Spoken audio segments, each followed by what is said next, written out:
set ng litrato pero iba yung diskarte niya sa kwento. So talagang mapapatunayan na maraming solusyon at maraming ding paraan para intindihin ang sitwasyon at ang problema. No? Ngayon, bago tayo mag-lunch, may gusto akong ipakita sa inyong mga hinanda namin na best practices. No? So ito, magagamit ito. Pwede nyo rin picturean kasi dito natin makikita ano ba yung mga diskarte. Ano ba yung pwedeng gawin para matulungan ang bayan natin, no?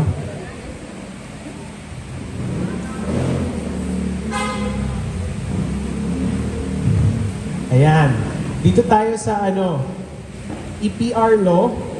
Ito yung next module natin. EPR law, sustainability and increased profit. No? Pag-usapan naman natin yung pera. No? Kasi sa totoo lang, kanina nagkukwento kami ni Jess, maraming mga kumpanya na nagpalit sa plastic kasi mas mura yung plastic sa pag-shipping ng glass. Kasi diba dati lahat ng soft drinks natin glass na yung plastic. Dati may deposit, no? So yun yung akala nila. Pero ngayon, mas marami ng mga area ang nawawalan ng kabuhayan kasi masyadong madumi. Right? So ito, ang unang tanong, sino ba ang yumayaman kapag plastic ang ginagamit? Company, aling bansa? China, tama. Tama. Saan ba galing yung plastic? Saan ba mag-import tayo? Pag mag-import ka sa Pilipinas, saan ka kukuha? Malamang, yung una, no?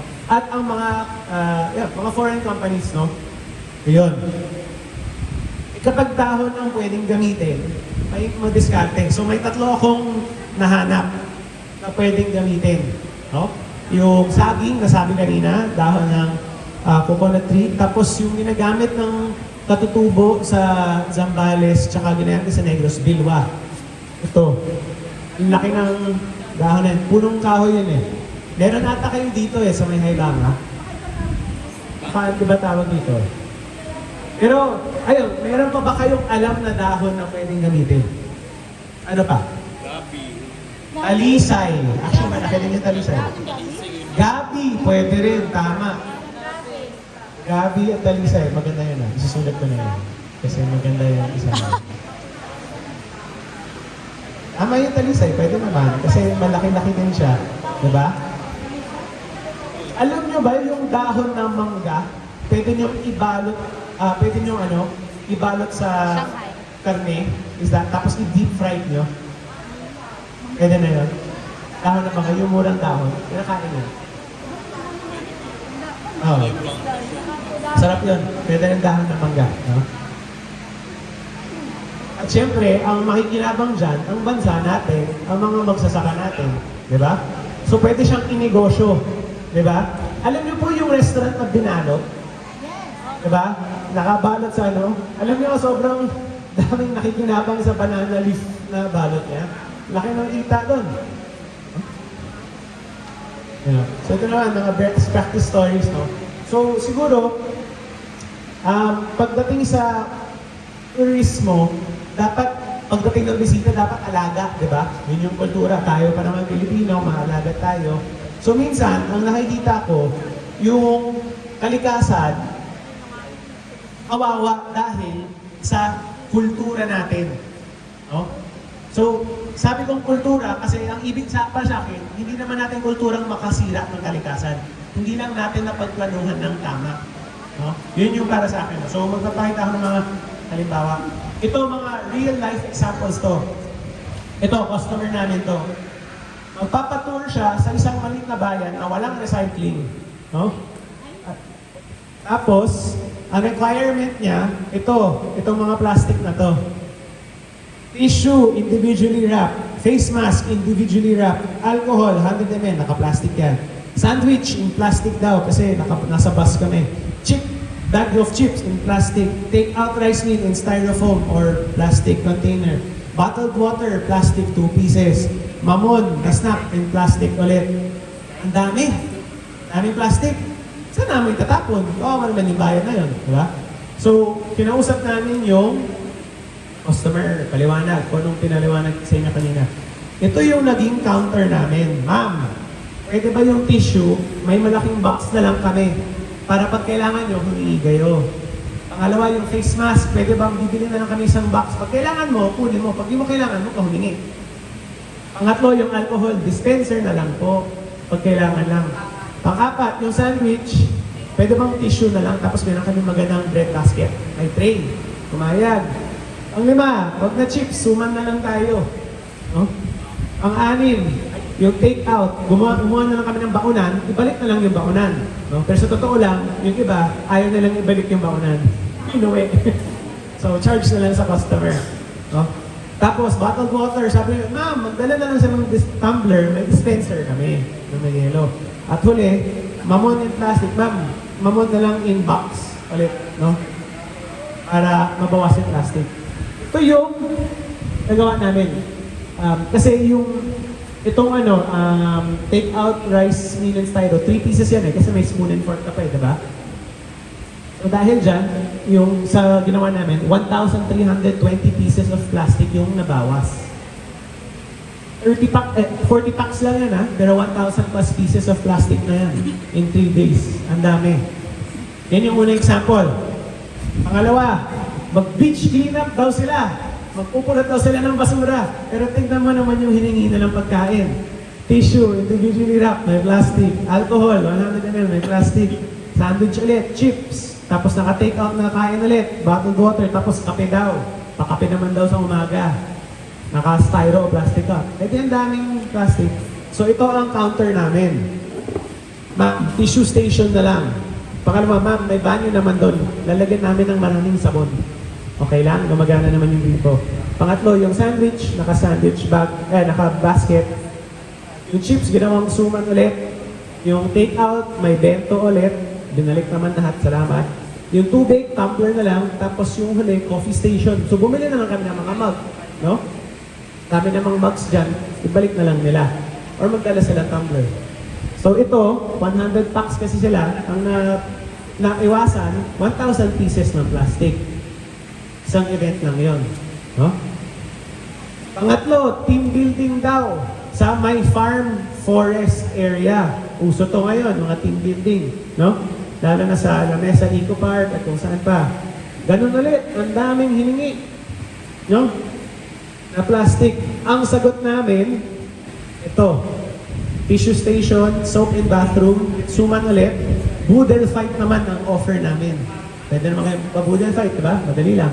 Basta malinis. Tumbler ulit, tapos coffee station. Ito naman, 900 pieces yung naiwasang plastic. Malaki din, diba? Magkano kaya ang gastos mo pag bibili ka ng gano'ng karaming mga plastic o tingi? Mas mahal, diba? Mahal ang tingi. Oh. Tapos ito, sa Haibanga to. Ito, field trip to sa Haibanga na ginawa namin recently. Siyempre, ayaw namin mag-akit ng maraming basura doon. Mahirap din. So, ito rin yung solusyon namin. Simple lang. Diba?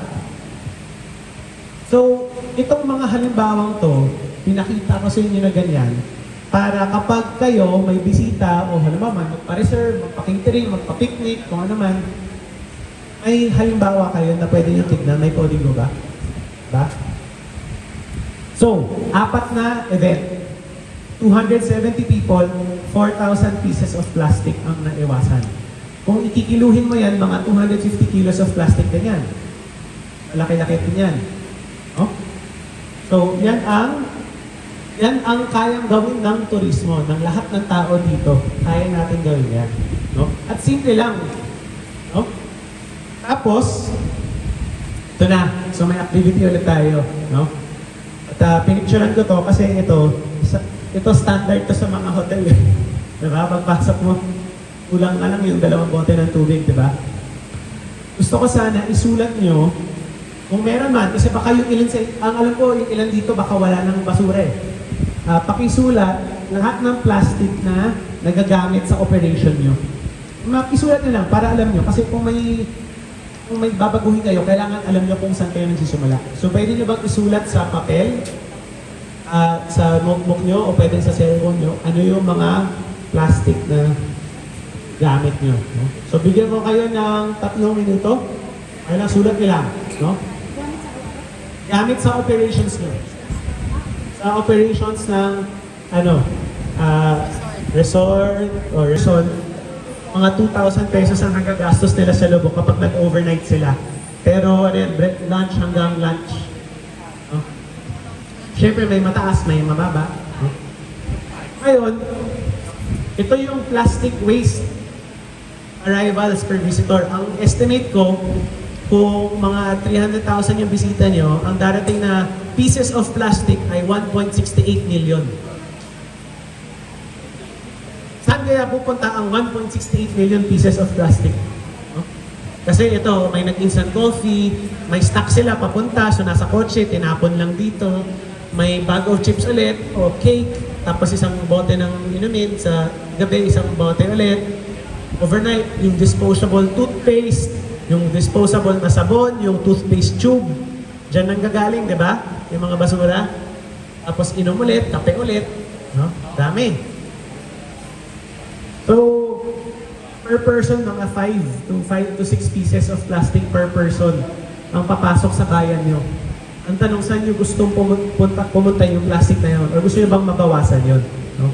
Ibibigay ko rin to sa inyo kung gusto nyo. At ito, tubig, iba pa to. Pero, syempre, pwede rin wasteful yung water. Maliligo ka, 20 liters, isang ligo. Average. Meron kayong bisita na sigurado higit sa 20 liters ng gamit sa isang ligo. Ilang litro ba? Ang 20 liters, ano yun? Madami na yun, di ba? Pero meron kasi nakabukas lang tapos kakata-kata pa. No? Ayan, tapos iinom pa. Tapos mag-flush ng toilet. No? So, per guest, 141 liters of water. Pwedeng mali ako, pwede mas mababa, o pwede rin mas mataas, depende sa inyo. Kaya ba ng Lubo yung ganong karaming tubig? Mahina na nga. Dadagdagan pa yung okay. Diba? So, parang kailangan natin ng dagdag na puno sa watershed. No? Or bigger water catchment systems for yung mga... May mga resort sa Batangas, alam niyo yung sa Nasugbu, yung Tali Beach. Napakalaking napakalaki ng bahay doon. Ang mga bahay doon, 3,000 square meters, 4,000 square meters. Hindi resort, bahay. Puro bilyonaryo yun na doon. Sila, walang tubig, kaya bawat bahay, naghukay na daw ng kanilang water catchment system. Required na sa kanila kasi wala silang gubat ng puno. So yun. Anyway, para na makita nyo, ganyan ang pag si Vanessa, inisip niya kayong lahat, ganyang problema ang babagsak sa kanya. Tubig, basura, wala pa nga dyan yung wet waste, organic waste di ba? So, ito, move on tayo. Papakita ko naman sa inyo mga ibang best practices ng ibang lugar, no? May dalawa akong gustong ipakita sa inyo. Ito, may isang hotel, ang hotel kasi sa Maynila, ang sakit nila, pagpasok mo sa kwarto, 2 bote ng tubig ka agad, o 1 bote ng tubig, no? So yung hotel GM, nakausap namin, sabi namin, sir, ilang bote ba ginagamit nyo, no? Ito yung sa kanya, medyo mahaba. May lang. 240,000 plastic bottles per month ang ginagamit niya. So malaki-laki siyang hotel. No, 240,000. 10 grams per bottle, so 2,400 kilos per month yung trash niya. Ang hauling expense niya, 15 to 25 pesos per kilo. So, 36,000 per month minimum yung hauling cost niya. Sa plastic pa lang yun wala pa yung glass, wala pa yung pagkain. No? So, magkano ang bottled water niya na 500 ml? 15 pesos. So, ang gastos niya, times 240,000 is 3.6 million per month. Bottled water lang yun So, laki. No? So, ginawa niya, nag-dispenser system sila. Yung ganon, bumili sila, 2 per floor. Nilagyan nila. All 20 floors nilagyan niya, pati doon sa baba. Ang gastos niya doon, 15,000 per dispenser, times 20 floors, times 2, 600,000. Tapos yung water cost niya, bumaba, naging 150 pesos per 18 liters. So yung final monthly water cost niya, 1 million na lang instead of 3.6 million. Yun. So laki ng savings niya. So masaya siya. Pero, nung una, yung mga bisita niya, kailangan niyang paliwanagan. So, ang ginawa niya, at alam ko may gumagawa nito dito, pag nag-book pa lang, sasabihan natin, text yung bisita, "Ma'am, sir, wala pong bottled water dito, magdala kayo ng sariling bote." At may baso na rin naman kami. So, pinapaliwanag na yung patakaran bago pa sila pumasok, no? So, gusto ko sana tanongin si Sir Ricky. Sir Ricky, pwede mo ikwento naman sa atin. Ano ba ang patakaran sa inyo? So, maganda yung kwento mo kanina.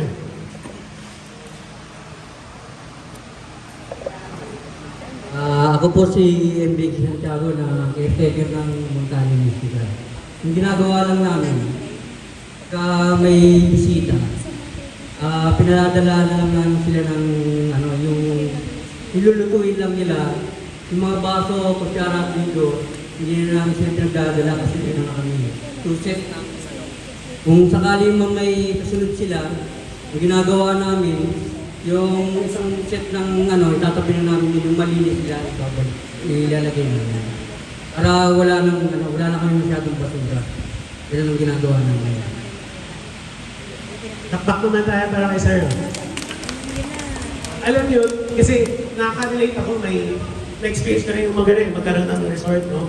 Mas gusto kong naguhugas ng plato at pinggan kaysa naghahanap ako ng kutsara tinidor na plastic sa ilalim ng kama mo, so kung saan-saan sa beach, diba? O sa buhangin. No? So, ayan. Isang halimbawa, ang laki ng savings ni Sir. Ito naman, community naman, nakatrabaho namin. So, itong community, gusto magbenta ng Coke. Wala nga kuryente sa kanila.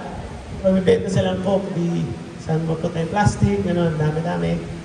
So, ito, in-analyze namin. Paliwanag ko ulit.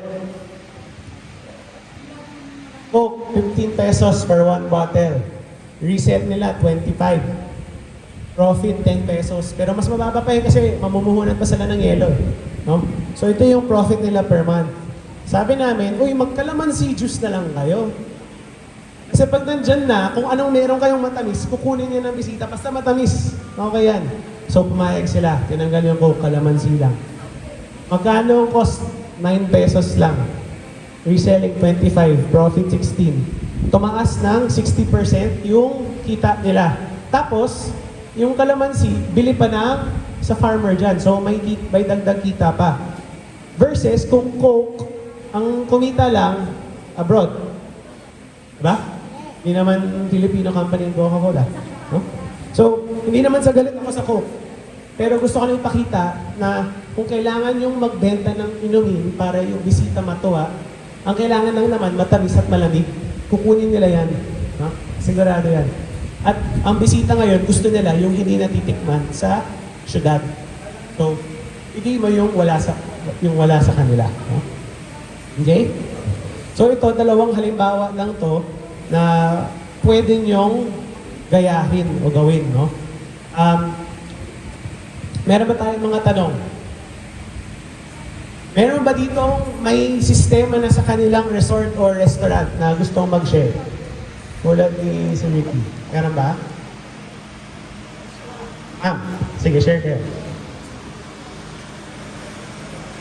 Sa amin, pagdating sa basura, actually, may mga minor sistema na pinapractice kami doon.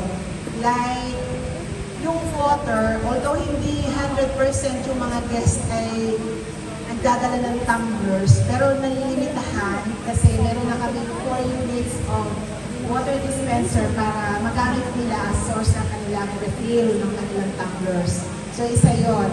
Then, yung pangalawa, dun sa waste segregation, tinuturuan namin sila, actually yung aming basurahan, may label. Nagpagawa kami ng label na katapat ng basurahan, halimbawa yung recyclable, ano yung mga items na pwede doon nakalagay talaga sa tapat. Then alin yung biodegradable, alin yung recyclable, parang ganun. So lahat, nakikita mo at the end na ang bisita ay umalis, andun yung lahat ng bottles na recyclable na doon. So yun yung amin, talagang binigyan ko ng pansin sa paggastos. Kasi unang-una, ang hirap mag-segregate ng basura. Pero meron pa rin mga hindi sensitive na mga guests pagdating sa sa segregation of proper waste. Meron pa rin. So yung sa amin kasi sa pabrika, every Sunday naghahakot yung barangay. So nakabantay kami dun sa residuals. Tapos yung mga hindi na-recycle at saka yung recyclable, meron kaming MRF. Meron kami doon na tatlo yun na segregation. Tatlong divider yung MRF namin. Merong sa bottles, merong sa can, at merong plastic. Yun. So yun yung aming doon po sa ngayon. And then yung mga plastic or yung mga nabibenta, pag may dumadaan ng mga mamimili ng mga recyclables at saka yung mga nabibentang basura, just to encourage them na kunin yung sa amin, hindi ko na binibenta sa kanila. Dalahin lang nila lahat, papunta doon sa mamimili sa bayan. Ibinibigay ko for free, wala silang babayaran sa akin. Dalahin lang nila doon sa proper mamimili, doon sa Kaminteng. Dalhin lang nila doon yung basura, at least si Kaminteng naman magdadala doon sa malaking company na nagre-recycle o dadalhan nila ng basura. Yun po yung ginagawa ko. Then pag Sundays, residuals po kung halin may barangay, kunti lang siya. So, pag hindi na-recycle, eto, itong aking angel, pamangkin ko, sila talaga nag-segregate ng basura every end of its may bisita kami. Nire-segregate ka. Kunti na lang yun. Yun po, sir. Salamat. Sige, si sir naman. Ay, dalawa. Dito tapos doon. May tatanong lang po kasi ako tungkol sa segregation ng basura natin. Doon po sa resort namin, tama po siya na mayroong nakalagay na level.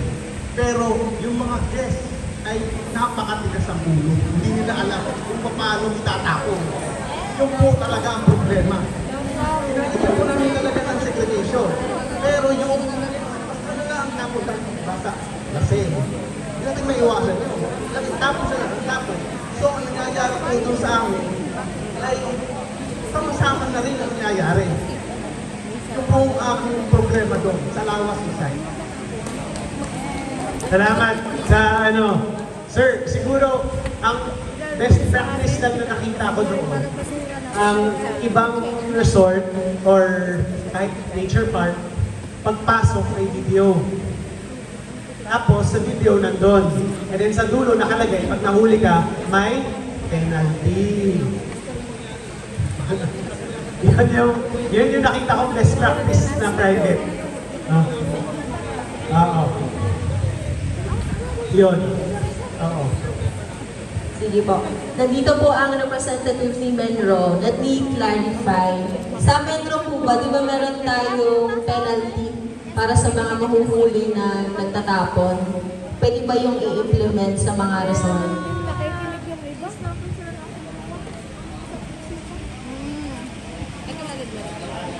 Kasi naman po yun, i-implement.